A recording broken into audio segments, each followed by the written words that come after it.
স্পিকারদের নিয়ে মিউজিয়াম পার্ককে সুশৃঙ্খলভাবে তৈরি করবে। ধন্যবাদ।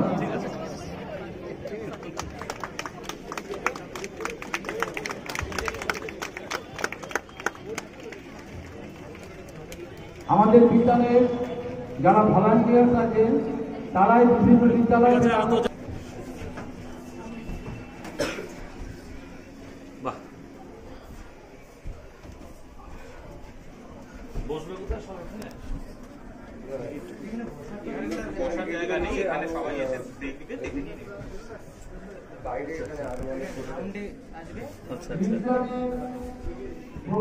আর আমাদের এই প্রথম লঞ্চ প্যাড যেটা হচ্ছে সতীশ ধাওয়ান স্পেস সেন্টার থেকে লঞ্চ করা হয়, যেখান থেকে রকেট লঞ্চ হয় বেসিক্যালি। আচ্ছা।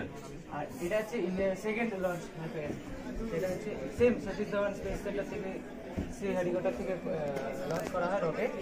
জিএসএলভি, এখানে জিএসএলভি রকেট আছে, ওই রকেটটা এখান থেকে বেসিক্যালি লঞ্চ করা হয়। আর এটা শ্রীহরিকোটা থেকে মেইন করা হয় কারণ হচ্ছে এটা হচ্ছে নিরক্ষরেখার অনেক কাছে থাকে, আর হচ্ছে এটা সমুদ্রের কাছে থাকে, যাতে কোনো ফল্ট হলে সমুদ্রে করে জনসাধারণের কোনো ক্ষতি না হয়। ঠিক আছে, ক্যারি অন।